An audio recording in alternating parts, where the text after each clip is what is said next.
Olá, amigos do canal Café Cidade, sejam bem-vindos a mais um vídeo sobre o pensamento urbano desenvolvido ao longo do século XX. Como prometido nos vídeos anteriores, onde eu falei sobre o Le Corbusier e depois sobre as suas cidades, este será um vídeo que vai abordar os congressos internacionais de arquitetura moderna, os CIANs. Então é um vídeo que será bem extenso, porque foram 10 ciãs desenvolvidos aí ao longo de quase 3 décadas, 30 anos, né? E eu pretendo abordar cada um deles e vocês vão acompanhar agora, né, neste vídeo aqui no canal Café Cidade. Antes de começar, eu só quero pedir para você que se você já vem acompanhando ou se está acompanhando aí esse vídeo pela primeira vez no canal, considere se inscrever para fortalecer a gente e esse tema urbano e o tema cidades aí no YouTube e de maneira que a gente possa propagar aí as ideias, né, do urbanismo e do bom urbanismo. Lembrando que no futuro ainda eu quero abordar bastante temas do urbanismo contemporâneo e por enquanto a gente está vendo aí, né, ao longo dos vídeos no canal vocês podem acompanhar que são aí os primeiros pensamentos, né, rudimentos do urbanismo. Agora a gente já está chegando aí pelo uma segunda linha, uma segunda geração de pensadores, que é o do Le Corbusier, Walter Gropius e todos aqueles que deram início até mesmo à arquitetura moderna, mas nós vamos chegar também daqui a um tempo mais em falar sobre o urbanismo contemporâneo. Bom, sem mais se prolongar aí nessa introdução, vamos ao vídeo sobre os ciãs.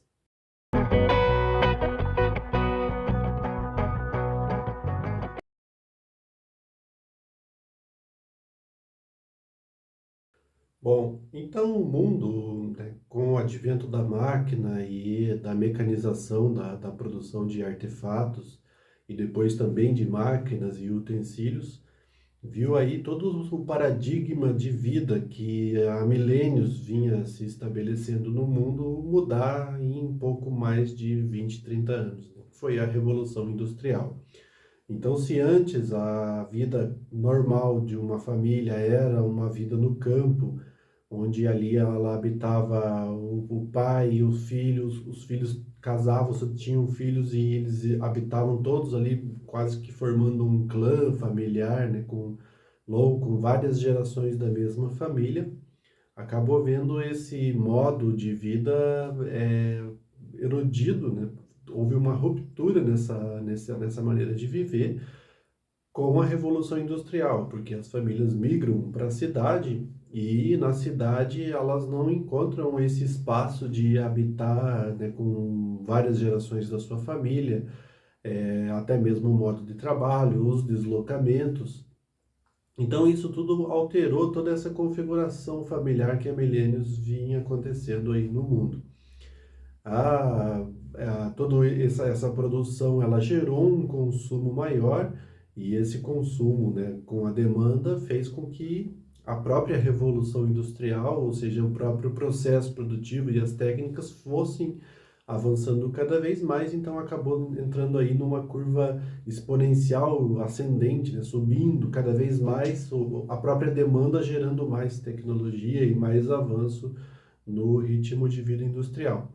Fez com que então a cidade atraísse cada vez mais pessoas devido a essas facilidades, né? Inclusive já abordei esse tema, vimos nos vídeos, nos primeiros vídeos aqui do canal, que a cidade acabou sendo a maneira mais atraente, atrativa e a mais conveniente para o ser humano habitar, devido a ele usufruir de tudo que a própria sociedade produzia como benfeitoria, bens de consumo, infraestrutura e etc.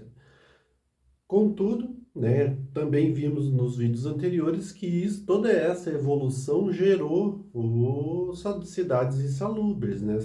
Os centros degradados, os antigos, os centros históricos das cidades, que eram ali um ponto de encontro, de convergência para comércio, para ali trocas comerciais, né, quer seja dos artistas, dos artesãos ou dos produtores mesmo, acabou se transformando num local caótico, né, de muita insalubridade, uma concentração humana muito grande, sem ter a infraestrutura necessária, mesmo de saneamento, ou de capacidade de absorver todo esse fluxo de pessoas, né? Naquela altura, no início lá com carroças, cavalos e depois com a chegada aí de automóveis, né? Isso já bem mais para o fim da Revolução, mesmo o trânsito de automóveis, pessoas, e já vindo a máquina a vapor, né? A locomotiva também entrou aí neste calo. De modo que a sociedade então se viu aí super inchada nos centros urbanos e então começou a gerar uma preocupação nos estados, né, nas nações, para resolver esse problema. E para isso o Estado começou a investir mais dinheiro, uma vez que tinha a necessidade, como sempre, né, o Estado tem a necessidade de manter a população, a sociedade calma, né, ou seja, apaziguada, para que não haja revoluções. Então já estamos chegando aí nesse momento, no início do século XX, já teve-se toda uma experiência de revoluções lá, da Revolução Francesa, depois ali a década das revoluções, em 1850. Então o Estado já havia passado por digamos assim, uma experiência negativa com revoluções, né, com massas inquietas e descontentes. Então ele começou a investir dinheiro para apaziguar isso e tentar resolver esses problemas habitacionais, de saneamento e etc. Com isso, a gente observa que uma classe de profissionais aí ascende, né, com todo esse dinheiro do Estado injetado nessa iniciativa de resolver esses problemas, que são os arquitetos. Até então, o arquiteto ele era quase que trabalhava quase que num ritmo de mecenato, né? Ele atendia ali a altas classes, né? A elite do detentor ali de capital, fazendo projetos de palacetes e jardins e etc., né? Tudo voltado a esse público com maior poder aquisitivo. Contudo, já desde os dos movimentos, como vimos lá na Bauhaus e no vídeo que eu fiz sobre o Walter Gropius, de 1907, uma classe de artistas e de arquitetos ali alemães já se reúne, observando que eles podem ter um outro tipo de cliente, digamos assim, que é o cliente das massas, que estavam consumindo produtos oriundos da Revolução Industrial, né? Ou seja, produtos feitos em série, em grande escala, e eram produtos sem nenhum tipo digamos assim, de valor estético agregado ou funcional agregado, né? Então era algo sem valor e eles viram uma oportunidade de repente aliar aí a arte com a indústria e toda essa produção industrial em massa. Com isso, né, esse movimento expande essas ideias. Nós vimos a Bauhaus, né, todo no seu período aí de reinado, digamos assim, e essas ideias elas se espalham por toda a Europa. No vídeo do Le Corbusier também, recomendo que vocês assistam quem não assistiu. Ele também, inclusive, bebe nessa fonte dos arquitetos alemães, lá no escritório do Peter Behrens, e depois desenvolve toda a sua linha de pensamento. E aí eles assimilam em todos esses arquitetos, digamos que estão em comunhão ali com essa ideia de, de ter aí o seu trabalho voltado para as massas, ainda mais com toda essa injeção de capital do Estado, nesse sentido de resolver esses problemas, principalmente habitacionais e de locomoção. Então, o Le Corbusier, junto com outros intelectuais, arquitetos aí dessa época, ele resolve que deveria ser feito um congresso, né, uma reunião de arquitetos para eles discutirem esse problema e proporem soluções que pudessem ser mais globais, né, mais internacionais. Ou seja, é, soluções que fossem internacionais, né, aplicados a qualquer tipo de cidade e de estado que estivesse passando por esses problemas oriundos da Revolução Industrial. Então, eles poderiam discutir essas ideias de maneira que todos tivessem aí acesso, então, a essas soluções. E surge assim, então, os CIANs, né, que são os congressos internacionais, o Congresso Internacional da Arquitetura Moderna, e o primeiro foi feito em 1928, e vamos ver agora. Então, o primeiro Cian ocorre no castelo, na cidade de La Sarraz, na Suíça, e é organizado por Hélène de Mandrot e Le Corbusier. As ideias deles iniciais, como eu falei, foi de trazer uma solução aí, reunir, né, todos os arquitetos modernos com esse pensamento de uma arquitetura que pudesse atender aí a todos, num congresso, e que essas ideias ficassem aí à disposição. E eles tinham também a intenção de mudar o foco da arquitetura para problemas que pudessem resolver problemas de âmbito social e econômico, que eram justamente esses que eu comentei, oriundos aí do inchaço das cidades, mudando então o foco da arquitetura, né, o foco do cliente principal da arquitetura. E ao passo em que eles rompessem com ideias ali que já vinham sendo ditadas pela academia há anos, né? Mesmo ideias estéticas da arquitetura, como bem sabemos, né? Eu pretendo até fazer vídeos sobre isso, sobre estilos da arquitetura ao longo do tempo, mas naquele momento, para resumir, a arquitetura vinha aí pelo um período onde era difundido o estilo eclético, né, que era uma tentativa de cópia lá do Renascimento, que por sua vez já era digamos que uma cópia do estilo clássico da arquitetura grega e romana. Mas enfim, então, eles queriam romper com isso, com esses paradigmas arquiteturais impostos ou ensinados nas academias, em favor dessa nova arquitetura, né? Inclusive um termo que era muito utilizado pelos arquitetos alemães, né? E também pelo próprio Le Corbusier, um termo que ele difundia que era do espírito novo, né? Do novo tempo. Era o artista e o arquiteto seguindo ali o Zeitgeist, né? Que era o espírito do tempo. Então, nessa ideia, eles se reúnem, né, aí em torno dessas ideias, e pretendem aí lançar aí as novas linhas para a arquitetura e principalmente para o urbanismo moderno. E essas linhas, né, todo o urbanismo ele estaria calcado aí em três linhas fundamentais, que era a habitação, o trabalho e o lazer. Essas três linhas, ou seja, esses três princípios fundamentais, eles deveriam ser articulados na cidade pela circulação, ou seja, por um sistema viário logicamente ordenado.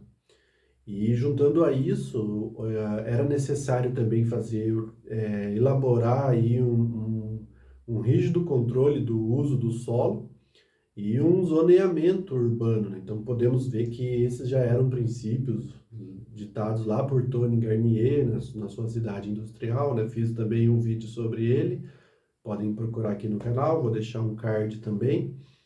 E então todo esse conjunto de pensamentos formaria aí a nova cidade pensado nesse primeiro Cian. Então, neste primeiro Cian participaram arquitetos da Suíça, da Alemanha, da Holanda, da Itália, da Espanha e da Áustria, que, de acordo com Kenneth Frampton, eles priorizaram, neste primeiro Cian, a construção e não a arquitetura. Ou seja, o processo construtivo, a fundamentação e a utilização de materiais que pudessem ser mais universais, né, mais internacionalmente acessíveis, o que quer dizer que seria uma negação à arquitetura vernacular, né, que é aquela arquitetura produzida com materiais da localidade. Com isso, eles buscavam a funcionalidade da cidade, principalmente, que foi aí o carro-chefe, né, da cidade funcionalista, e depois, mais tarde, veio a ser publicado por Le Corbusier, com foco justamente nisso, em materiais que pudessem ser internacionalmente acessíveis, ou seja, utilizado por vários países no mundo, e que essa cidade ela pudesse dar aí oportunidade a todos de um sonho utópico de um urbanismo mais socialista. E sendo assim enxergado por eles este o mundo ideal e o modelo ideal de cidade e de sociedade. Em 1929, os arquitetos reúnem-se novamente agora na cidade de Frankfurt para ir o segundo encontro desse congresso, né, do CIAN, CIAN de Frankfurt, segundo o CIAN. E é neste encontro que pela primeira vez participam os arquitetos como o Walter Gropius, Álvaro Aalto e o espanhol José Luis Sert.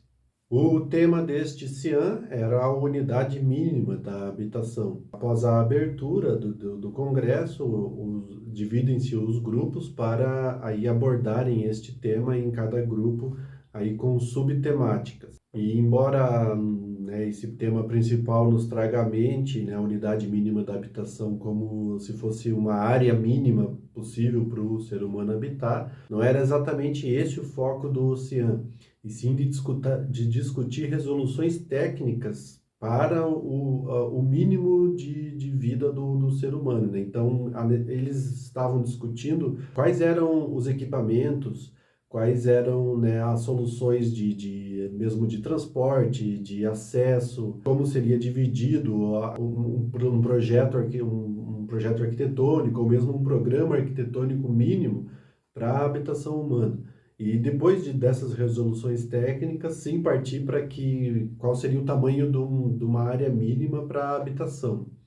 Essa área mínima não seria, no caso, um apartamento, mas sim para a habitação de uma comunidade, né? Como se fosse ali uma pequena vila, um pequeno bairro, né? Uma unidade mínima que eles chamavam, que seria uma unidade mínima com o mínimo de autonomia ou a autonomia necessária para ir para a vida humana prosseguir. Então, nesta unidade aí teria farmácia, um mercado, um açougue, escolas, né? Ou seja, toda uma área de comércio e alguns edifícios institucionais, né? Como escola, uma unidade de saúde, a área habitacional, né? Os blocos habitacionais, daí sim com os apartamentos, um parque. Não teria necessariamente nessas unidades mínimas recursos de saúde, de grande complexidade, ou mesmo universidades, né? Não ficaria exatamente aí. Aí seria só o básico para a sobrevivência humana, digamos assim, não só para a sobrevivência, mas para uma vida dignamente, de acordo com os padrões deles na época, necessários para a vida humana. Então, este foi um CIAN que foi desenvolvido ao passo em que na Alemanha, se vocês assistiram o meu vídeo sobre o Walter Gropius, quem não assistiu, eu recomendo que assista, vai ver que inclusive eu falei lá de 4 projetos aí de cunho urbanístico feito pelo Walter Gropius, ou que o Walter Gropius participou, alguns eles apenas participou como um arquiteto membro de equipe. Mas era justamente nesse ano de 1929, depois de 1930, teve alguns que ele começou também em 1928, que estavam sendo elaborados aí projetos para habitação coletiva para trabalhadores de indústria, principalmente isso, né, trabalhadores de indústria que eram, digamos assim, assentados em alguns bairros aí mais periféricos a Berlim e a outras cidades. Então, nesse contexto todo, se organizou esse CIAN de 1929. Então, esses arquitetos alemães, principalmente o Walter Gropius, ele tinha aí já uma bagagem prática da vivência, da elaboração desses projetos, e ele identificou que era necessário não só pensar ali o homem como máquina, mas que ele pudesse ter ali aspectos, equipamentos no seu habitat em que ele pudesse fazer uma descompressão ali do trabalho, ou seja, um parque para lazer, onde ele não precisasse se deslocar tanto para ir no mercado e tal. Então, todo esse molho da unidade mínima habitacional, de aspectos psicológicos e até mesmo biológicos da vida humana, tiveram ali uma grande participação do Walter Gropius, que defende inclusive também a verticalização, né, e o adensamento das áreas urbanas para poder proporcionar um maior número de pessoas a utilização de toda essa infraestrutura. Então, ele não defendia uma descentralização da vida humana, né? Ou seja, isolar um grupo humano numa unidade básica, mas sim que essa unidade pudesse ficar um pouco mais integrada à rede, até mais com uma facilidade de acesso ali ao seu local de trabalho e enfim, né? Então, essas propostas de Walter Gropius foram importantes para a elaboração deste segundo CIAM que ocorreu em Frankfurt. Um ano após, em 1930, os arquitetos reúnem-se novamente para o terceiro CIAM, dessa vez em Bruxelas, na Bélgica. E agora eles vêm com o tema do lote racional, ou seja, a racionalização da área de habitação humana. Esse Cian foi considerado, inclusive, pelo crítico de arquitetura, Kenneth Frampton, autor do livro A História Crítica da Arquitetura Moderna, se eu não me engano é esse o título, vou deixar na descrição e vou deixar aqui também no vídeo para o título correto do livro. Mas ele considera que este foi o Cian que encerrou a primeira fase dos Cians, que foram esses três primeiros, que tratam a habitação mínima humana, né, ao longo desses três primeiros ciãs. O tema varia de acordo com alguma escala de intervenção, mas trata necessariamente da habitação mínima humana.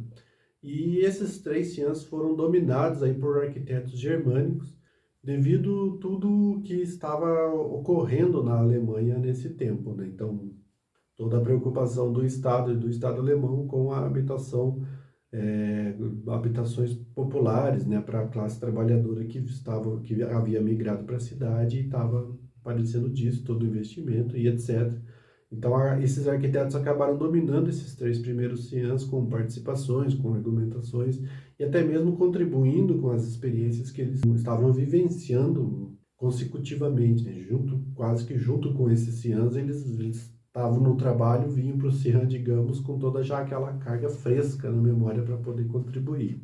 Então, embora o título, né, o tema principal do ciã era a divisão racional do lote, o trabalho, das equipes que abordou com mais foco esse trabalho, que teve como título a urbanização racional de terrenos, esse trabalho não teve muita relevância e nem teve muita divulgação porque ele foi um pouco desenvolvido, digamos assim. O trabalho de maior relevância do Cian foi o proposto por Walter Gropius, que tinha como tema a altura das edificações, né? Então, o título do trabalho de Gropius era alto, médias ou baixas, com um ponto de interrogação. E esse trabalho, então, foi bem debatido e teve aí um foco grande de divulgação e chamou a atenção pela riqueza da exploração que o Gropius deu ao tema. E, obviamente, ele defendeu que as edificações deveriam ter uma altura considerável para até mesmo defender a sua ideia de densidade que ele já tinha exposto no último CIAM. Então, o debate todo conclui que a verticalização é o caminho para a cidade moderna, para a cidade funcional, porque ela libera no solo mais área para ser ali, né? E essa área já seria uma área de lazer para as pessoas. E o Gropius propõe que a legislação urbana não limite a altura dos edifícios. A altura poderia ser livre. Ela deveria limitar era a densidade da área. Então, de acordo com vários estudos que fossem feitos para a cidade, deveria se chegar ali a uma densidade adequada e naquele recorte de terreno era estipulado pela legislação uma densidade. Então, se o empreendedor, o arquiteto, né, o empreendedor da edificação quisesse fazer uma torre de 100 pavimentos, desde que mantida aquela densidade habitacional, seria livre, assim como 50, 40, então não haveria limite para construir. Isso foi muito bem difundido, inclusive se a gente observar lá no vídeo que eu fiz também sobre o Le Corbusier, das cidades que ele propõe, a sua cidade radiante, né, ela tem muito dessas ideias já de verticalização, naquelas torres que ele propõe ali no centro, mas ele propõe torres altas, altamente densas, com um parque ao pé da cidade. Então são ideias que ele traz aí do terceiro Cian, vem apresentar no quarto Cian, e aí depois ele faz toda a sua divulgação ao longo da década de 30, calcado nessas ideias discutidas no terceiro Cian, e obviamente, né, a Cidade Radiante ela traz muito dos outros Cians, são conhecimentos agregados aí na carreira do Le Corbusier. Com isso tudo, o terceiro Cian chegou à conclusão de que a divisão racional do lote não era chegar em uma fração ideal do lote privado, né? Ou seja, eu vou urbanizar essa gleba, né? Tem aquela imensa área de terreno de um proprietário e ele quer urbanizar, né? Ou mesmo do Estado, quando quer fazer um projeto de habitacional, eu vou dividir esse terreno em lotes mínimos com arruamento. Então, eles chegam à conclusão de que essa não era a menor divisão, não chegaria-se, por exemplo, um lote de 12 por 60, esse é o lote mínimo ideal. Eles chegam à conclusão de que não há lote mínimo ideal privado. Então, aí está uma grande sacada que a gente vai observar nas cidades modernistas, principalmente em Chandigarh, né? Falei também dela dessa cidade, nas cidades do Le Corbusier, e também em Brasília nas superquadras.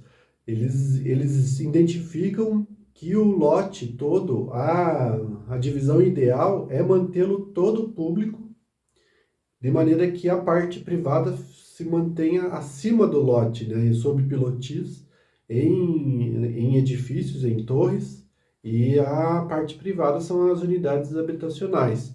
De modo que toda a parte do térreo, inclusive sob os prédios, né, ela é pública, é livre para que todas as pessoas que moram naquele local possam utilizar.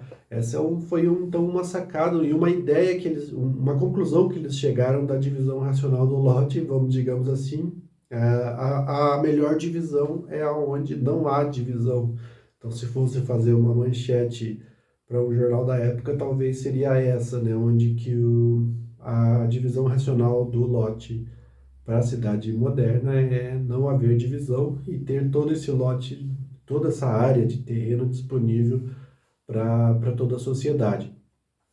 E juntando isso, né, nós vimos também na cidade radiante lá do Le Corbusier, juntando isso tudo ao fato de que ele propõe o terraço-jardim, né, lá um dos 5 pontos da arquitetura moderna.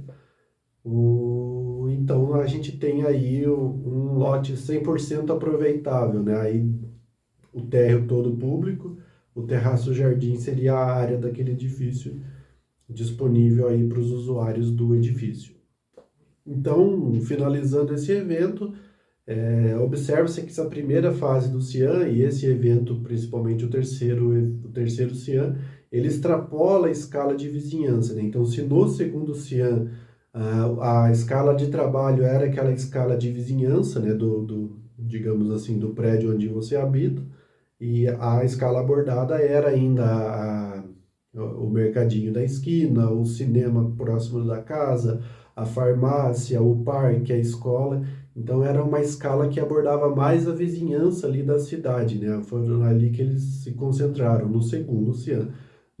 Nesse terceiro Cian, isso já é extrapolado, né? Então o horizonte de pensamento deles já é mais a nível da cidade como um todo, a cidade globalizada, onde eles chegam a essa conclusão do lote, da divisão do lote mínimo e principalmente da verticalização dos edifícios, liberando aí o espaço para toda essa grande parque verde que teria ao pé aí dos edifícios, para fazer vias, né, quer seja para metrô, para ferrovias, ou mesmo, principalmente, né, naquele caso, e naquele momento em que o automóvel estava sofrendo aí o boom, né, de produção, e é aí que o Le Corbusier começa a esboçar e a propor aí os seus primeiros estudos da cidade radiante, já tão falado aqui neste Cian, E ele começa então a propor e fechar ali as suas ideias para a cidade radiante, né? A gente viu lá que ele dá uma ênfase ao uso do automóvel.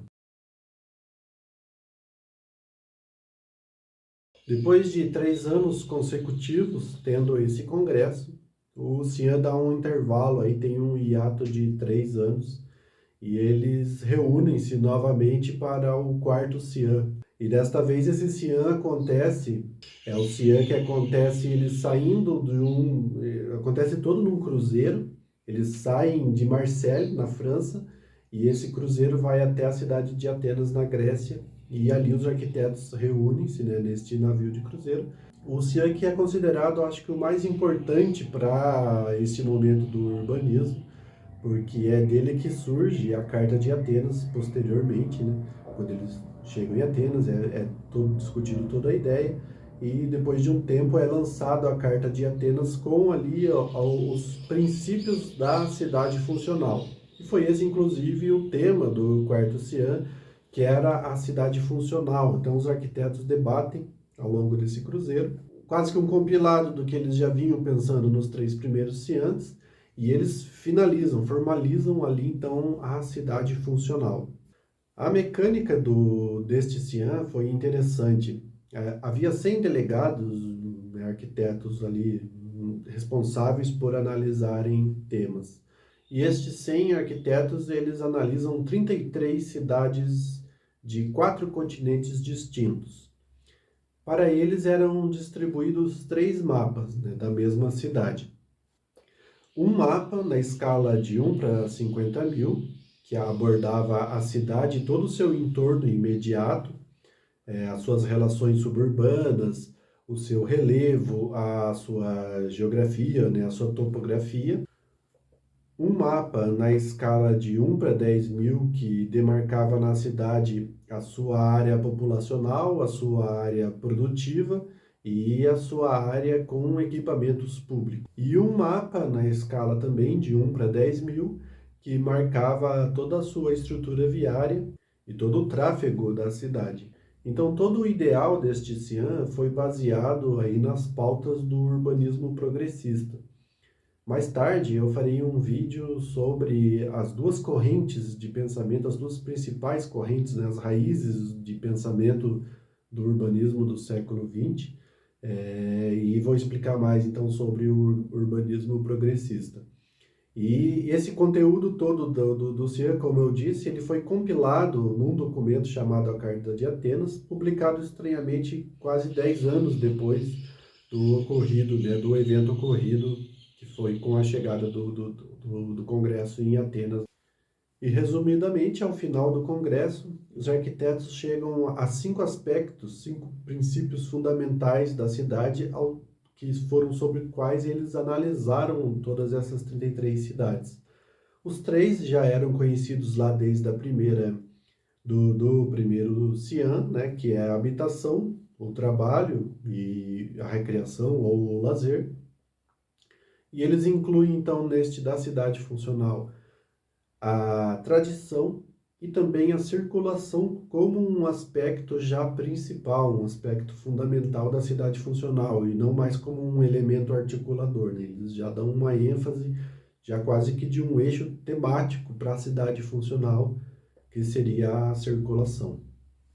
E então eles definem que a cidade, uma cidade moderna, a cidade funcional, ela deve ser observada num contexto regional e suas ligações com o seu entorno imediato e tudo que faz, né, dela uma cidade né, eles entendiam estar ali pulsando e precisando ali de planejamento e de organização. Então, para isso tudo ocorrer, né, eles entenderam esse todo e essa ligação da cidade com o seu entorno, que ela não seria um objeto isolado ali sem sofrer nenhum tipo de influência. Então, para fortalecer esse todo e essa ideia de enxergar ali o macro, eles dão a ênfase de focar na ocupação do solo e no zoneamento urbano, a fim de obter aí isso que eles queriam da cidade, né? Então, eles olhavam a cidade a partir do macro e suas relações com o entorno imediato, e eles iam então fechando, digamos, o zoom nas áreas. A gente consegue observar isso bem mesmo na ideia da cidade radiante do Le Corbusier, onde ele mostra, onde ele elabora lá, né, aquele esquema mais humanoide, digamos assim, da cidade, né, com a cabeça, com o coração, o corpo e os membros. E a partir do momento que vai se dando o zoom, vai chegando na unidade mínima de habitação, né, que seria ali a superquadra, daí o sistema viário, como se fosse a, as veias condutoras do sangue, né, do fluxo da vida entre, né, a cidade, entre o corpo da cidade.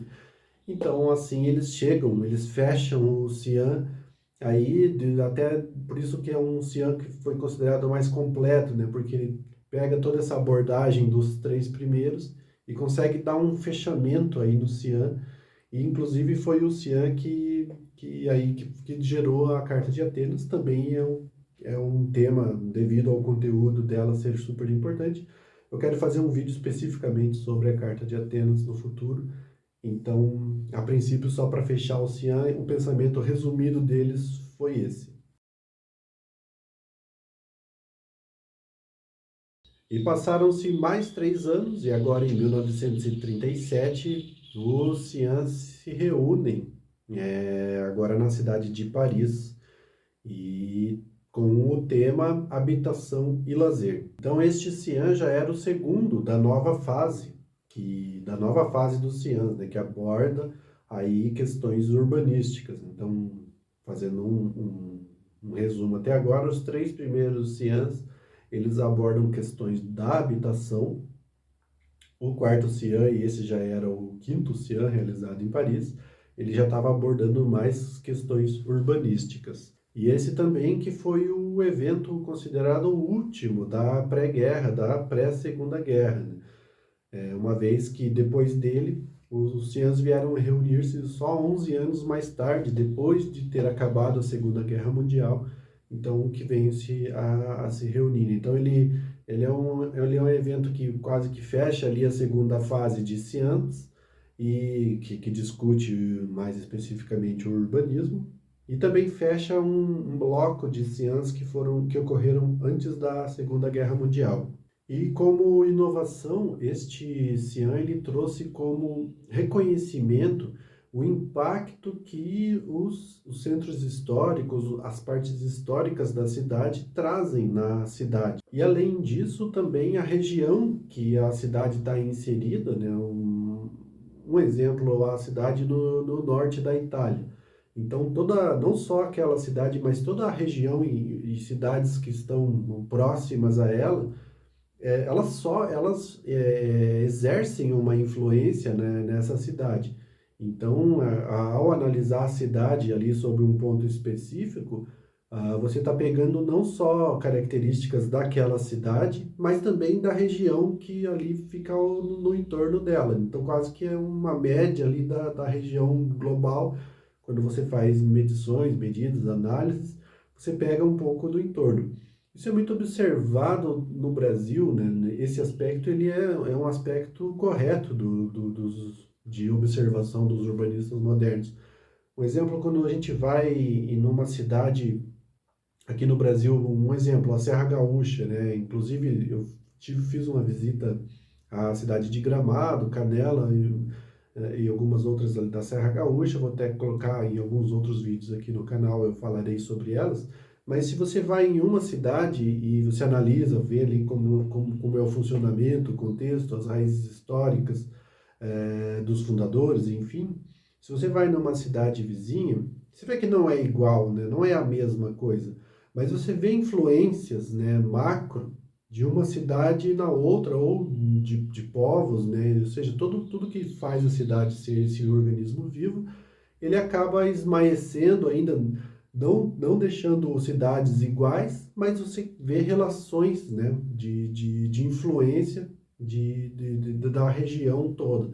Então, isso eles reconhecem nesse quinto Xi'an, que é um Xi'an que ocorreu ali também em paralelo com uma exposição de arte de Paris de 1937, importante exposição que também teve aí no contexto das artes, e este Cian ocorre quase que em paralelo com essa exposição.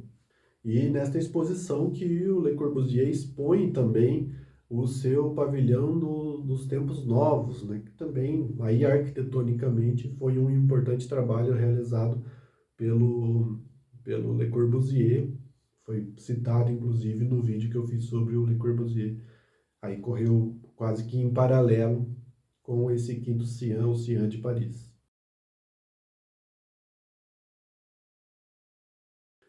Então, 10 anos, quase 11 anos depois da realização daquele quinto Cian, os Cians reúnem-se novamente após a Segunda Guerra, após a publicação da Carta de Atenas, então após, né, o fim da Segunda Guerra, o início da reconstrução da Europa, né, ali impulsionada pelo capital americano e etc. Eles reúnem-se em 1947 na cidade de Bridgewater, no Reino Unido, né, na Inglaterra. E dessa vez o tema é a reafirmação dos objetivos do Cian, né? Então, após os 5 Cians ocorridos e após tudo o que aconteceu no mundo nesse período, eles querem entender aonde eles estão inseridos, né? E quais seriam os objetivos desse encontro, desse congresso de arquitetos. Então, a geração fundadora já havia passado por todo esse período, né? Aquela primeira geração que mais tarde nos Ciãs ficou conhecida ali como os anciães dos Ciãs, né? E já estava começando a surgir uma nova geração de urbanistas na Europa, uns filhos de todo esse caos que ocorreu na Europa, né? Dessa que foi a guerra mais violenta da história humana, e estavam emergindo ali com todas as suas necessidades e todos os seus anseios até mesmo sobre a reconstrução das suas cidades. E com isso, imaginava-se na elite do pensamento que depois de todo esse caos, as cidades seriam reconstruídas sob os ideais dos fundadores dos Cians, né? Principalmente do trio fundador, que era o Le Corbusier, o Walter Gropius, que teve naquela primeira fase, como nós vimos ali, uma participação preponderante, e de Siegfried Giedion, que eram os três principais ali, os três, digamos assim, cabeças do movimento dos Cians, e elaboradores, então, da Carta de Atenas, e das principais ideias que formataram a Carta de Atenas. Porém, como eu falei, havia uma geração que estava chegando naquele momento. E esta geração vinha com um trabalho forte de crítica à cidade funcional do Le Corbusier, principalmente, né? E à cidade funcional defendida na Carta de Atenas. E esse trabalho era preponderante na obra do Otto von Hayek, onde ele criticava esse culto que era feito pelos modernistas à indústria, né, ao objeto industrializado e até à cidade que ficou sendo industrializada.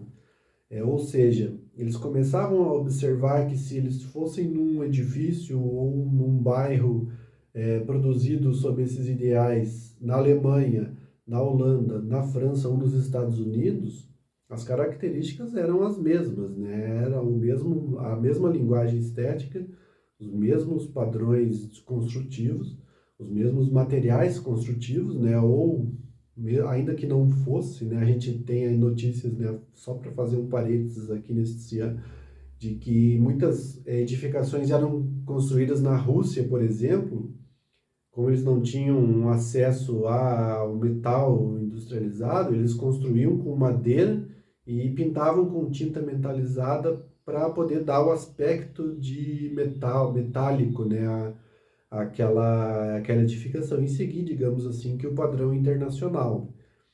Ainda que fosse contra os princípios lá da arquitetura moderna, inclusive eu não falei em vídeo nenhum sobre isso, mas um dos princípios da arquitetura moderna era a honestidade dos materiais, né? Isso veio também a ser muito mais batido e mais enfatizado já numa segunda fase ou numa outra fase do modernismo, que é o brutalismo. Daí disso eu falei no Le Corbusier, em que essa honestidade do material ela era preponderante, né? De mostrar o material tal como ele é, né? Se é concreto, ele é mostrado como concreto, sem pintura, sem verniz, sem nada. Se é metal, é mostrado com metal e assim por diante. Fechando esse parênteses, então eles começam a criticar, essa nova geração começa a criticar isso no, no, nesses projetos de cidade, esboços de cidade, de bairros planejados, toda essa, eles consideravam toda essa artificialidade. E também o trabalho de J.M. Richards critica essa falta da base emocional da cidade, né, do que dá vida à cidade, que ele observava nas cidades mais antigas, nos centros históricos, é, essa característica mais humana, né? Ou seja, se há uma cidade, uma cidade inglesa, por exemplo, que é construída com bay window, que tem aquele telhadinho na janela, é, que é uma casa, por exemplo, construída com dois pavimentos, com um telhado, com mansarda.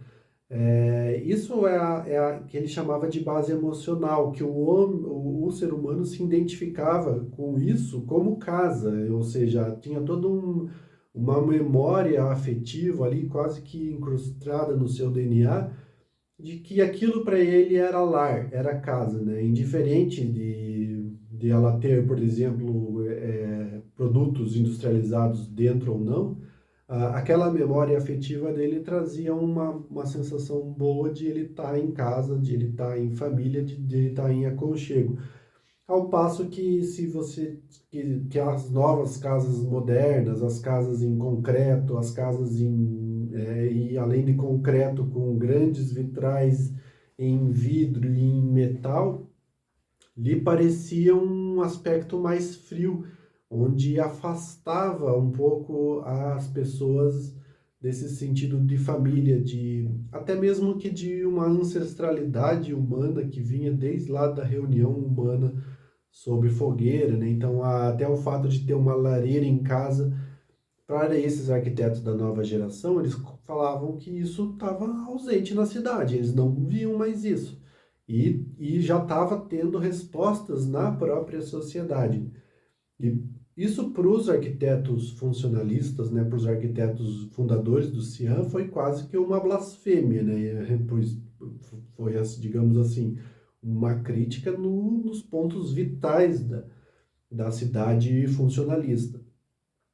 Então, óbvio que eles não iriam aceitar de bate-pronto assim, então eles reafirmaram os preceitos deles, né? Teve essa crítica no Congresso que foi digna aí de pauta, né? Tanto que chega até nós nos dias de hoje, mas eles ainda reafirmam os seus preceitos ali da cidade funcionalista neste CIAM. E então neste CIAM é apresentado um novo aspecto para que a cidade funcional ganhe aí uma relevância. E a gente vai, quando eu falar, vocês vão ver que isso refletiu em várias cidades do mundo. E este aspecto é o centro cívico, que até então não era existente, né? Não existia. A cidade, a inicial, a primeira cidade lá proposta por Corbusier, ela ainda era um modelo um pouco mais radiocêntrica, né? Daí depois ele tem uma experiência com o plano Voisin, aí depois ele propõe já a cidade radiante, onde esse modelo radiocêntrico ele já foge um pouco, já fica com uma cidade, digamos assim, pensada mais linearmente, né? Ainda que tenha uma distribuição não totalmente em linha, mas ela é pensada aquele esquema próximo a um ser humano, né? Da cabeça e etc., conforme eu falei no vídeo sobre o Le Corbusier.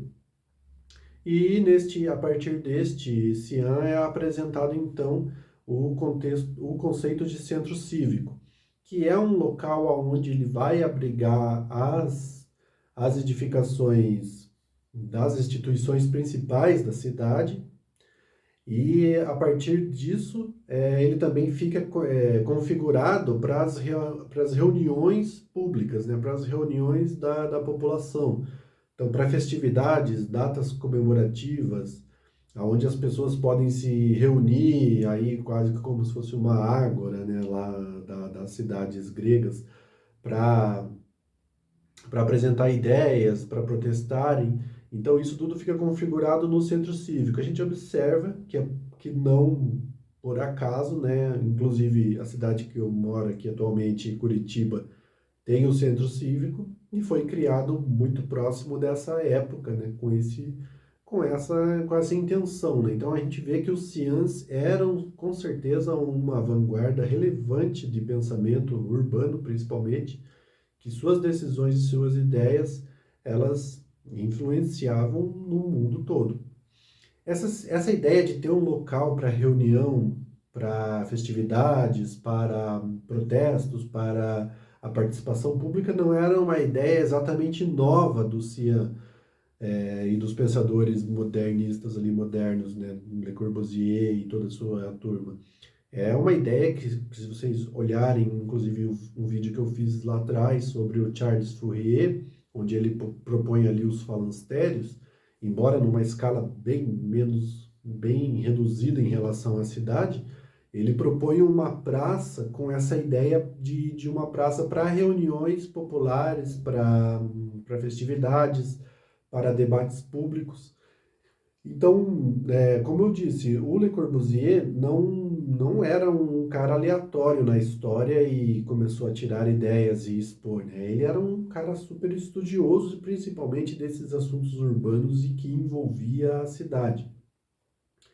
E, inclusive, teve acesso, né, aos escritos da revista O Falanstério e de todos os ideais do Charles Fourier, que não eram tão distantes assim, né, de quando ele começou a ter contato ali com a cultura.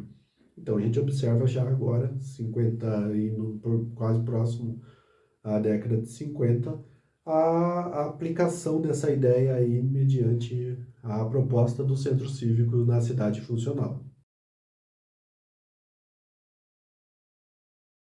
2 anos mais tarde, os arquitetos então reúnem-se para o sétimo Congresso Internacional da Arquitetura Moderna, agora em Bergamo, na Itália. Então, em 1949. O tema deste CIAM foi a relação entre a arquitetura e as outras artes, pintura, a escultura, e demais artes que estavam ali inseridas no universo da arquitetura neste momento.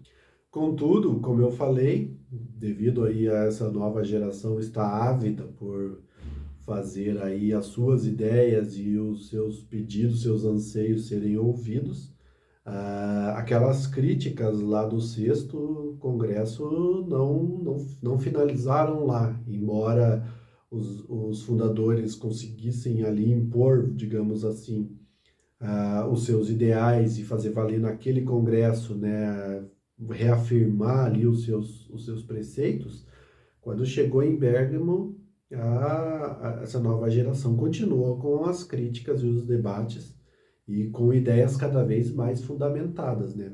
Principalmente agora com relação à estética da arquitetura e a sua relação com as artes. Esse debate ele se estendeu inclusive para o próximo, né, que já seria o oitavo, o Cian, em Rhodes, onde veremos mais à frente. Foi um debate que não se encerrou, né? A crítica estava vindo pesada sobre a cidade funcionalista. E então nessa ocasião, neste congresso em Bergamo, alguns temas, questões foram elaboradas para serem trabalhadas. O primeiro é: existem relações entre as grandes artes e quais são elas? A colaboração entre o arquiteto, o escultor e o pintor é possível? E de que maneira? O homem comum está em um estado de receptividade ante as manifestações de tal síntese? E essa é uma pergunta-chave, se vocês forem observar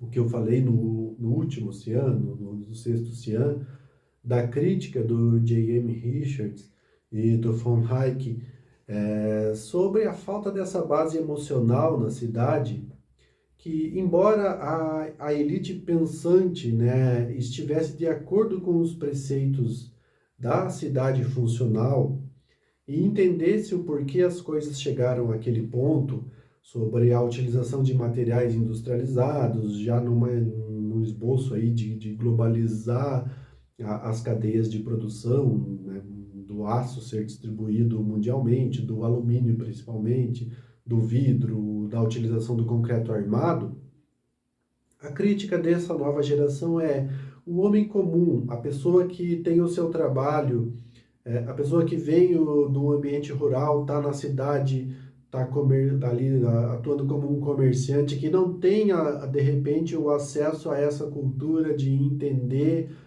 toda essa complexa é, cadeia de pensamentos que já vinha sendo estruturado aí há dezenas de anos até chegar ali. Ele estava num estado de receber isso de uma maneira ah, aberta e entender de uma hora para outra, né, como tudo funcionava, ou ele não, ele estava ainda preso num paradigma de vida que vinha há milênios, né, milenar, evoluindo lentamente, com todas aquelas suas memórias afetivas, de ideal de casa, do ideal do seu ateliê, né, para aquele que era artesão, da maneira de comerciar, principalmente para a burguesia.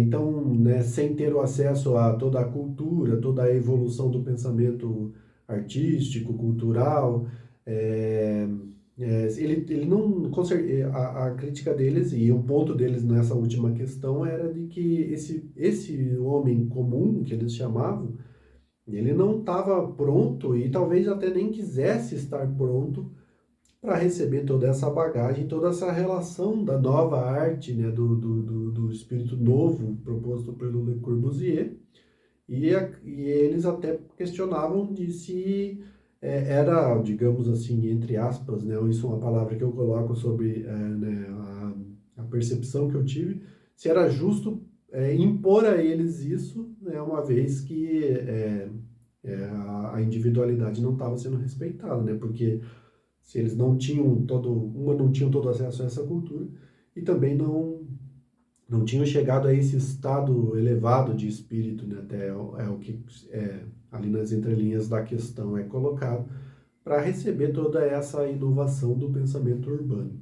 E como resultado, então, deste CIAM, o Le Corbusier trouxe novamente uma inovação para a análise das cidades, né? Que ficou conhecida como grid, ou grade, né? Em português, uma grade para análise, que era um sistema metódico, né, tal como o Le Corbusier sempre foi ao longo da sua vida, é, a partir do qual ele poderia ser feita a análise de qualquer cidade com o mesmo sistema metódico, então não haveria confusões ou diferenças de análises de acordo com a cidade, né?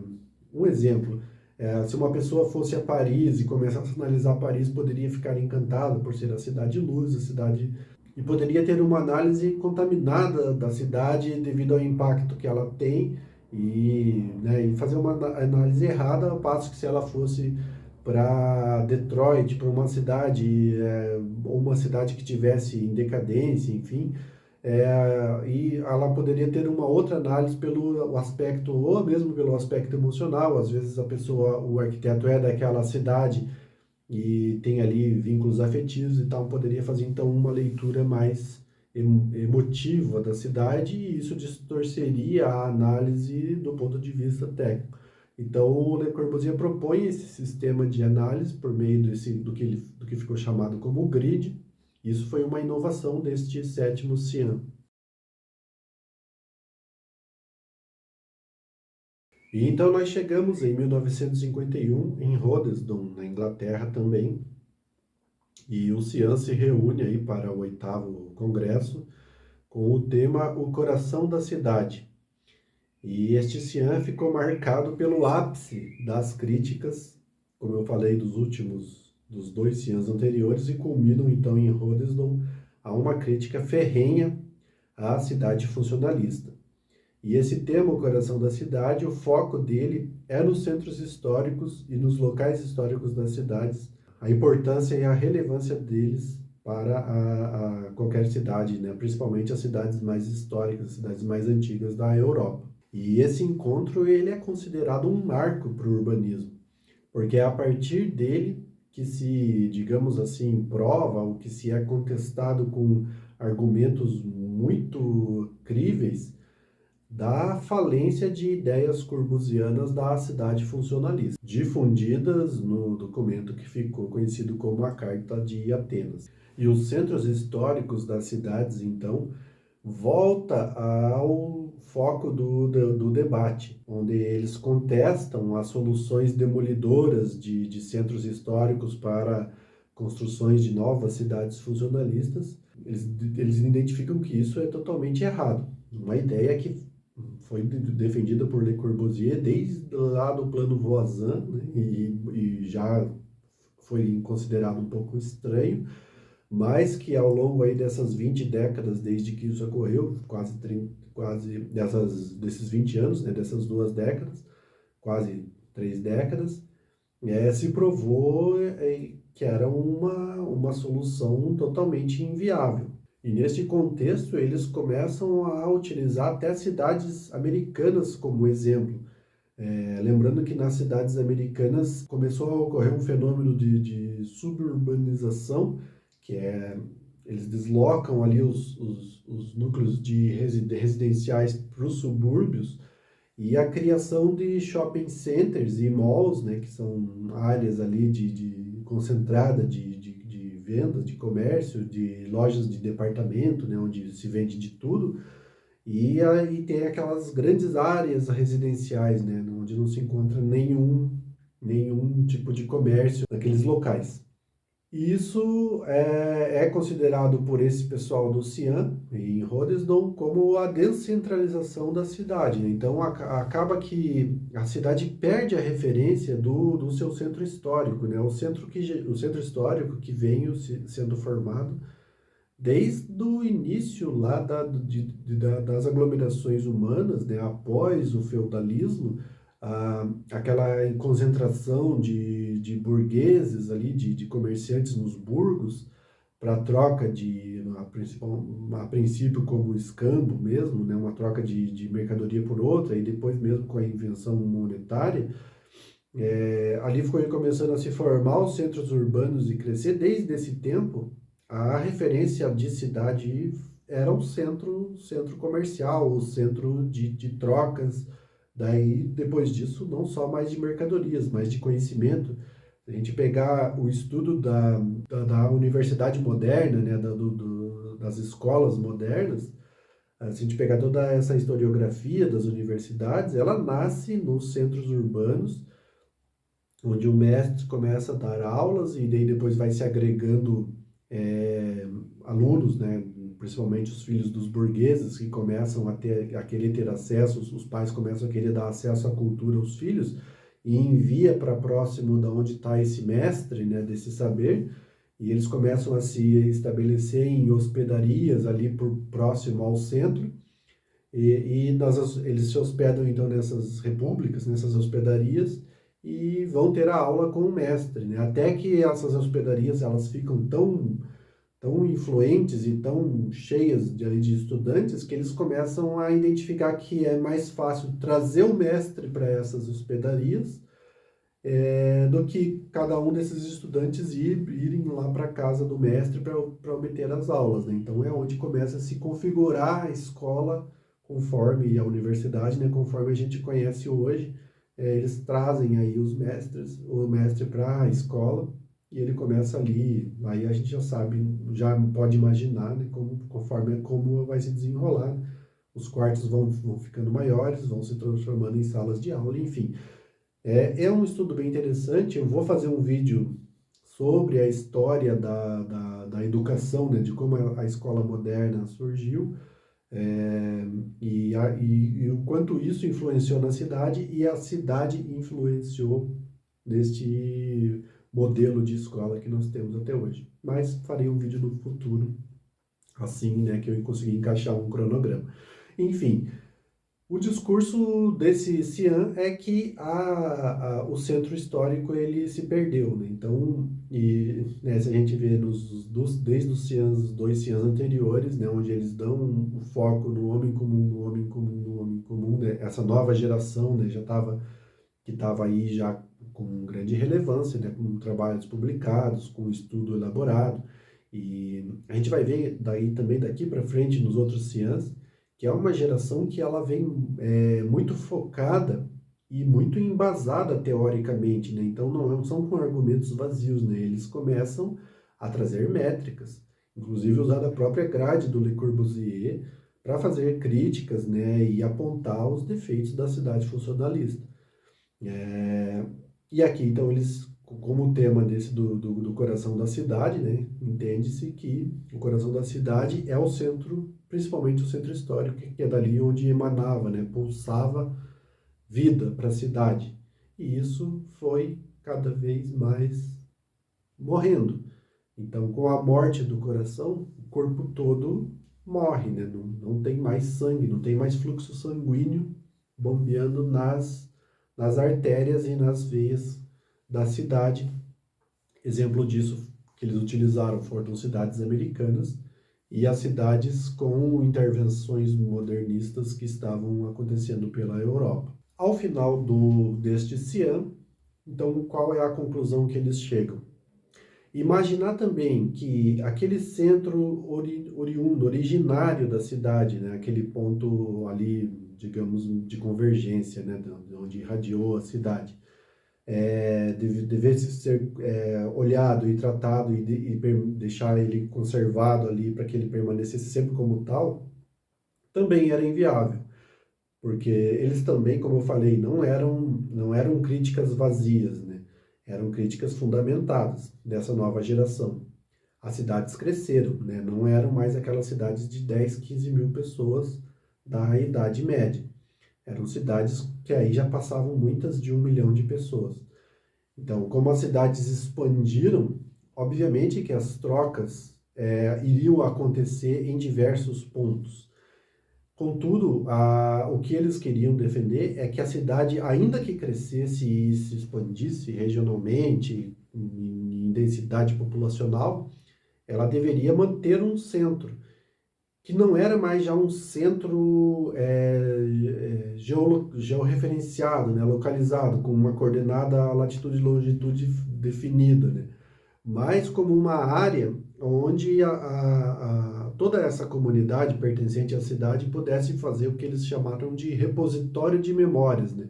Onde você pudesse se dirigir para lá e lá você pudesse fazer as suas trocas de experiências, de memórias, trocas comerciais também, trocas culturais, de intelectualidade, ou mesmo de lazer e recreação, né? Então, esse centro da cidade, e isso eles identificaram que deveria ser o centro histórico devido a toda a essa memória afetiva, ele deveria ser conservado e deveria ter ênfase no planejamento das cidades, para que toda essa sociedade não perdesse principalmente a sua identidade, que era o que tornava um londrino, o que tornava um parisiense, e um romano, e assim por diante. E que esse centro não ficasse algo genérico, onde se tanto faz ele estar em Roma, em Paris, em Nova York, ele não tinha ali aquele elemento identificador, né, que traz aí memórias. Para ter isso, né, ele tem que ter memórias de sua história. Então é essa a conclusão que eles chegam, né, que o centro deveria ser pensado e ser reestruturado e ele deveria entrar no planejamento das cidades e de reconstrução, manutenção e até mesmo de progresso da cidade com este ideal. Então isso foi a grande conclusão deste Cian em Hoddesdon. Em 1953, os Cians se reúnem na cidade de Aix-en-Provence, na França, ou Aix-en-Provence, não sei bem como é a pronúncia, se alguém souber, coloque aí nos comentários, dá uma indicação de como é a pronúncia da cidade francesa. Para o nono Cian, este ainda organizado pelos fundadores, sob o título de A Carta do Habitat. Esse é o primeiro Cian, digamos assim, em que essa nova geração começa a ter uma voz mais preponderante no Congresso.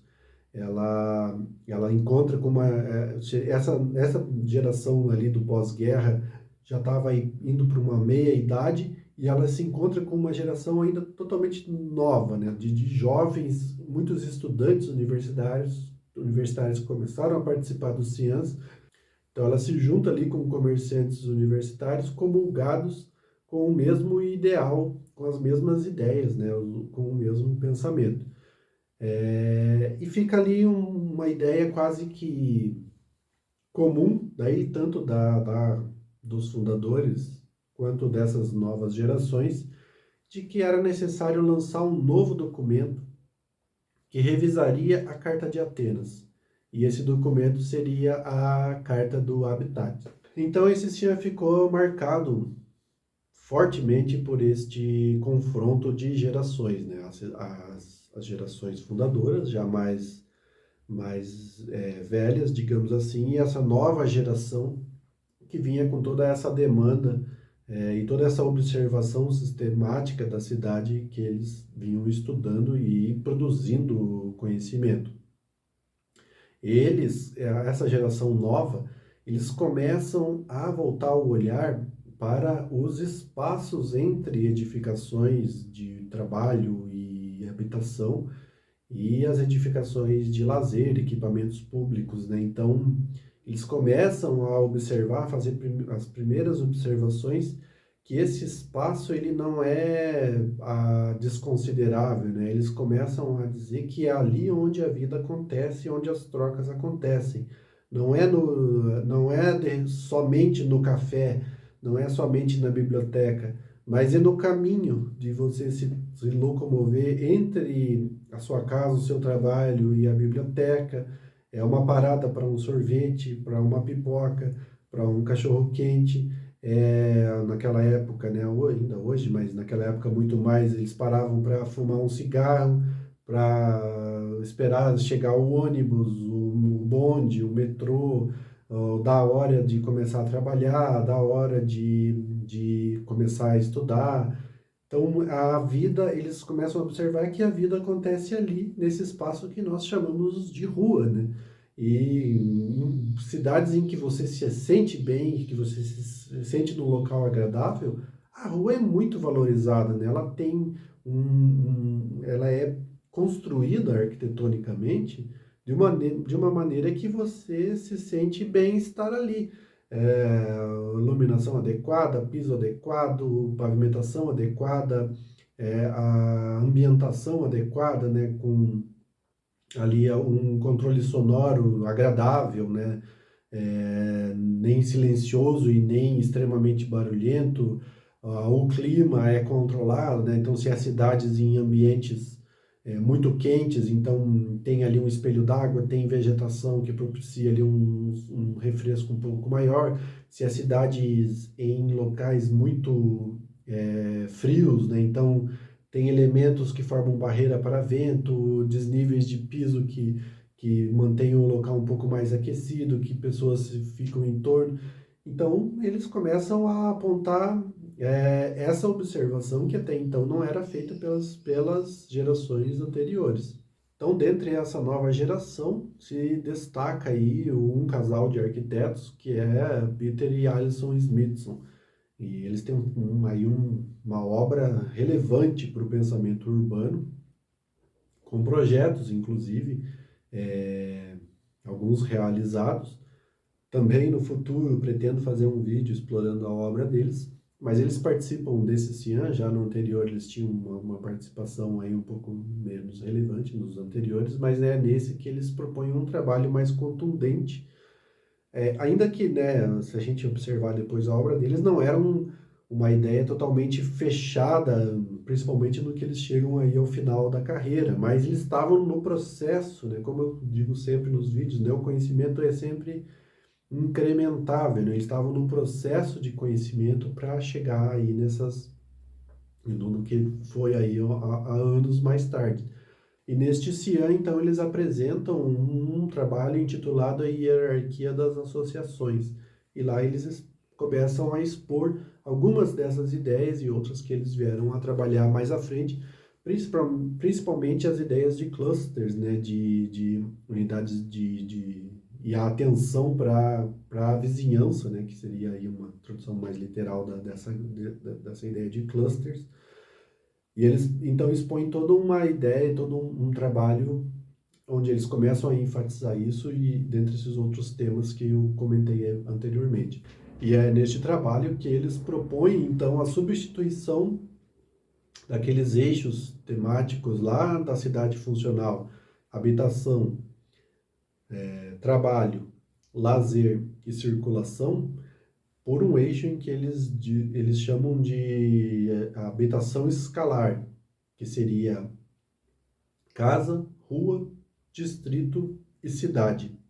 E esses eixos, então, é o que justamente o que representava as ideias dessa nova geração, né? Como eu falei, de não só da preocupação dos locais arquitetonicamente pensados e projetados para habitação, lazer, recreação e circulação, isoladamente e bem pensados para isso, mas para essa escala, né, para esse ascendente que não se encerra em locais, né, casa, rua, distrito, cidade, como se tudo isso fosse pensado de uma maneira em que o usuário usa, né, toda a casa, aí usa a rua, usa o distrito, que seria o bairro, a vila, enfim, e a cidade como um todo, e isso tudo pensado daí na maneira, e todos esses eixos englobariam, então, o pensamento dessa nova geração. Contudo, os documentos do nono CIAN indicam que a proposta dos Smithson, ela foi apresentada, mas não teve tanta audiência, digamos assim, né? Não viralizou, digamos assim, entre os participantes e mesmo também entre as principais publicações do Congresso. Mais tarde, foi visto que as ideias apresentadas por eles foram relevantes, principalmente porque representaram, né, esse discurso da nova geração. E este CIAN chega então ao fim com uma insatisfação enorme dessa nova geração, porque não se conseguiu produzir uma carta revisora, né, da Carta de Atenas, que embora todos os argumentos apresentados por eles, os fundadores davam uma maneira de contornar e ainda tentar fazer valer os preceitos da cidade funcionalista. E foi marcado esse ano por um ambiente um pouco aí barulhento, né, de muitas discussões, de diversas opiniões, de matizes de pensamentos diferentes.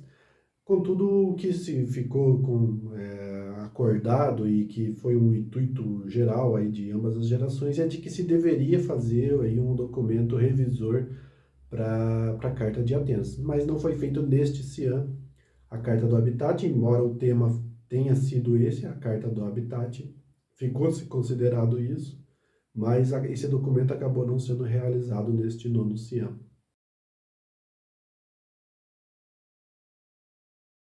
Passaram-se mais 3 anos e em 1956 os ciãs reúnem-se novamente em Dubrovnik, na Croácia, antiga Iugoslávia, naquela época era Iugoslávia, hoje Croácia, e eles reúnem-se para esse novo congresso, mas o congresso já dava aí áreas de que já estava se caminhando para o fim. Este 10º CIAN, então, foi marcado pela organização do que ficou considerado como o Team 10, né, o Team 10, ficou também marcado pela ausência dos anciãos fundadores, né, que eram o Le Corbusier e o Walter Gropius. Eles não participaram do evento, mandaram apenas algumas mensagens, né, aí, desculpando-se, né, dando alguma mensagem, tentando propor algo para que fosse lido. E o CIAN, então, iniciou-se assim, né? Ao iniciar, os Smithson se revoltam aí com o certo descaso dos fundadores e propõem a abertura ali no jardim do hotel. E ali, então, é iniciado o CIAN, aí num tom meio que de retrospectiva de tudo que havia sendo, tudo que ocorreu no Cian desde lá do primeiro, as propostas, a intenção dos cianos, dos fundadores. Foi lida então a mensagem de Le Corbusier, a mensagem de Walter Gropius, que reafirmam ali as suas ideias, né, sobre o pensamento urbano. E isso gera certa revolta um pouco aí no Team 10, né, nessa nova geração, e o Cian começa a se desenvolver a partir disso. Após aí a leitura das mensagens de Le Corbusier e Walter Gropius, um dos fundadores antigos, que é o que estava no evento, o Gideon, ele defende que os ciãs têm uma obrigação moral de produzir o documento que é a Carta do Habitat, que era esperada por todos, que viria aí a revisar a Carta de Atenas, né, propondo aí propondo, talvez aí mantendo a espinha dorsal da Carta de Atenas, propondo aí certas revisões, melhorias, digamos assim, no pensamento estruturador do urbanismo. Então, a mecânica do Congresso foi dividir os participantes em dois grupos, né, que ficaram aí meio divididos de acordo com as gerações. A geração mais antiga, que ficou de estudar os diversos aspectos dessa nova Carta do Habitat, e a geração mais nova, compostas aí pelo Tim Ten e outros arquitetos mais novos, que ficaram de estudar questões de relacionamentos que seriam aí expostos na Carta do Habitat, principalmente relacionados, né, digamos assim, aos clusters e mobilidade, né, ou seja, a vizinhança e como se trafega aí por esses ambientes que seriam vizinhos. Após aí essa divisão dos trabalhos, os grupos ficaram responsáveis em analisar as cidades sobre aquela metodologia de grids que já veio dos outros CIANs anteriores.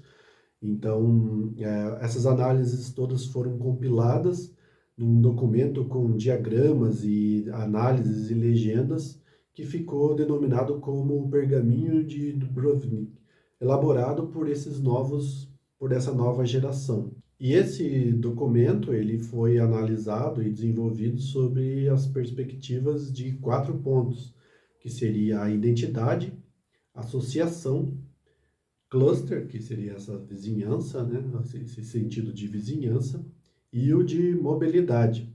Isso em contraposição aos aspectos de habitação, trabalho, lazer e circulação defendido então na Carta de Atenas. E este documento então foi o tiro de misericórdia na geração antiga que defendia então esses preceitos da Carta de Atenas.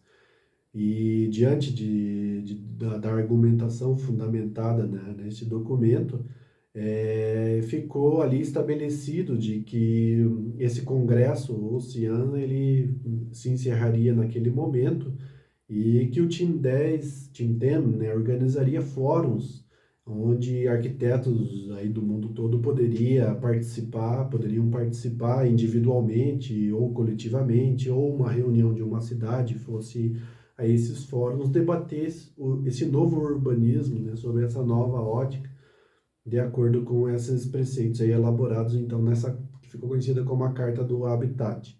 Encerrando-se assim então esse ciclo aí de 10 CIAMs, né, oficialmente considerados, colocando fim então nessa importante instituição do pensamento urbano, que começou com Corbusier lá em 1928 e se encerra ali então na hoje Croácia em 1956.